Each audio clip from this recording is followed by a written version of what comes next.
15 जून 1928 कांग्रेस अध्यक्ष मोतीलाल नेहरू ने महात्मा गांधी को एक पत्र लिखा। मुझे पता है कि वल्लभ भाई पटेल कांग्रेस अध्यक्ष बनने के काबिल हैं। हालांकि सभी परिस्थितियों में जवाहरलाल नेहरू कांग्रेस अध्यक्ष पद के लिए सबसे बेहतरीन विकल्प हैं। महात्मा गांधी ने मोतीलाल को जवाब दिया, अभी समय नहीं आया है कि जवाहर को ये जिम्मेदारी दी जाए। फिर 11 जुलाई को एक और पत्र में मोतीलाल ने लिखा, हमारी पीढ़ी खत्म होती जा रही है। आज़ादी का यह संघर्ष आज नहीं तो कल जवाहर जैसे लोगों को ही जारी रखना होगा। अगले ही साल 1929 के लाहौर अधिवेशन में जवाहरलाल नेहरू को पहली बार कांग्रेस अध्यक्ष बना दिया गया। एक किस्सा बताता है कि कैसे मोतीलाल नेहरू ने अपने बेटे जवाहरलाल नेहरू के लिए भूमिका बनाई और उन्हें उस समय की सबसे बड़ी पॉलिटिकल पार्टी कांग्रेस का अध्यक्ष बनवा दिया। नमस्कार, मैं शिवोम। परिवार राज सीरीज के दूसरे एपिसोड में देश की फर्स्ट पॉलिटिकल फैमिली कहे जाने वाले नेहरू गांधी परिवार की कहानी। मोतीलाल नेहरू के दादा लक्ष्मी नारायण मुगल दरबार में अंग्रेजों की ईस्ट इंडिया कंपनी के पहले वकील थे। इनका ताल्लुक कश्मीर से था, लेकिन 18वीं सदी की शुरुआत में ही ये परिवार दिल्ली आकर बस गया।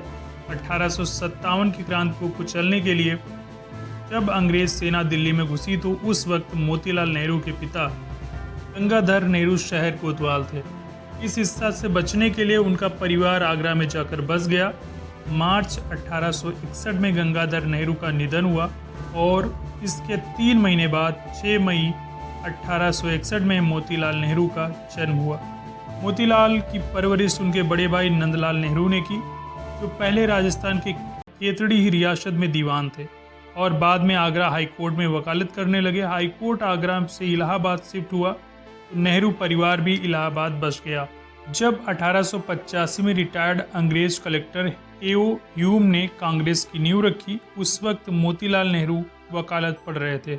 उस दौर में कांग्रेस पार्टी देश के बड़े जमींदारों और बैरिस्टर्स की पार्टी मानी जाती थी। डीसी गोस्वामी की किताब पंडित मोतीलाल नेहरू एक महान देशभक्त के मुताबिक 1888 में जब इलाहाबाद में कांग्रेस की बैठक हो रही थी तो पहली बार मोतीलाल नेहरू इसी राजनीतिक बैठक में शामिल हुए थे।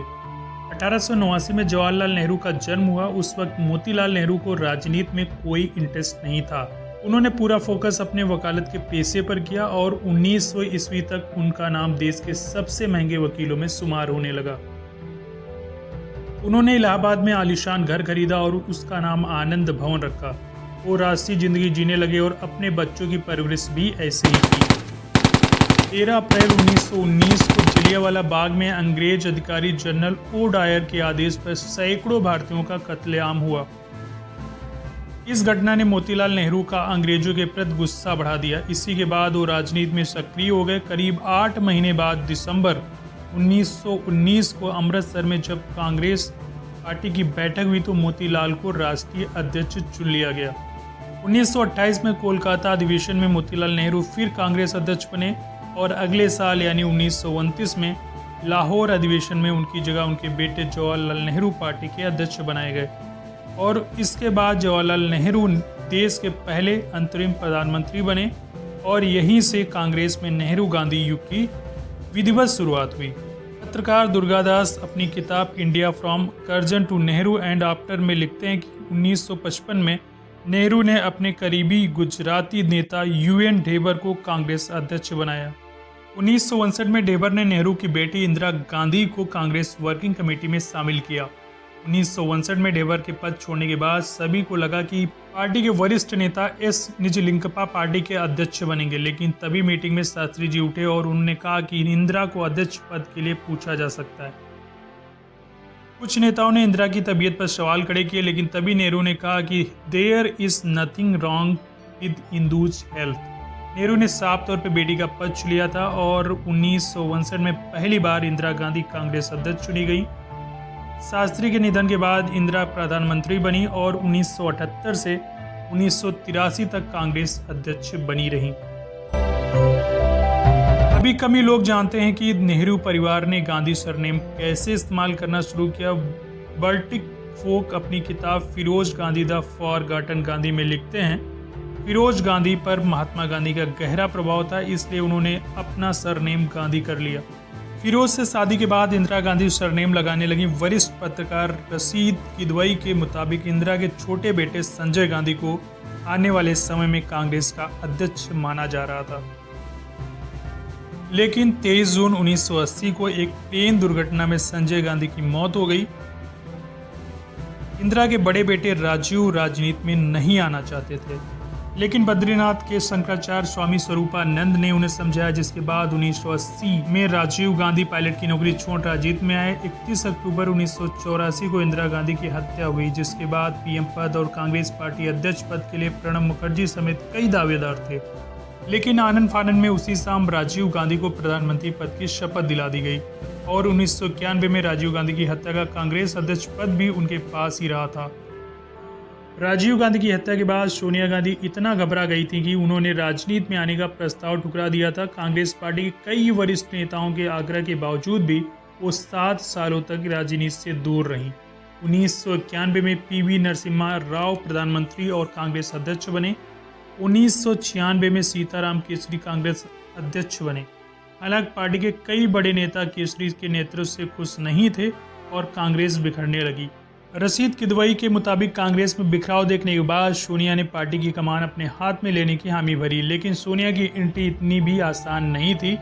केसरी अध्यक्ष पद न छोड़ने पर अड़ गए और आखिरकार कांग्रेस कमेटी ने एक प्रस्ताव रखकर उन्हें बाहर कर दिया और 1998 में सोनिया को अध्यक्ष चुन लिया गया। CSDS लोकनीति के सह निदेशक सुहास पालिस्कर के मुताबिक सोनिया गांधी का कांग्रेस अध्यक्ष बनना वंशवाद की राजनीति का नतीजा नहीं था।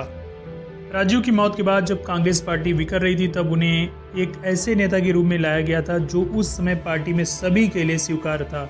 15 मई 1999 को लोकसभा चुनाव से ठीक पहले कांग्रेस पार्टी के वरिष्ठ नेता शरद पवार, पी संगमा और तारिक अनवर ने सोनिया गांधी को विदेशी मूल का बताकर उनको प्रधानमंत्री पद की उम्मीदवार का विरोध किया।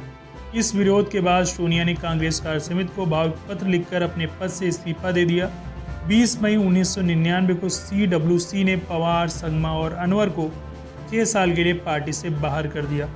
पार्टी के इस फैसले के बाद सोनिया गांधी भी अपना इस्तीफा वापस लेने के लिए तैयार हुई। 19 साल से ज़्यादा समय तक वो कांग्रेस अध्यक्ष रहीं। उनके नेतृत्व में कांग्रेस ने 2004 से 2014 तक यानी 10 साल केंद्र में अपनी सरकार चलाई। इसी दौरान उन्होंने अपने बेटे राहुल गांधी को पारंपरिक कमेटी सीट से टिकट देकर सांसद बनाया। 2014 में कांग्रेस पूरी तरह लोकसभा चुनाव हारी, साथ ही कई राज्यों में भी कांग्रेस को हार का मुंह देखना पड़ा।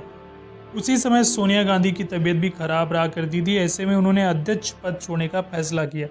2017 में जयपुर में हुए कांग्रेस के चिंतन शिविर में राहुल गांधी को कांग्रेस का नया अध्यक्ष बनाया गया।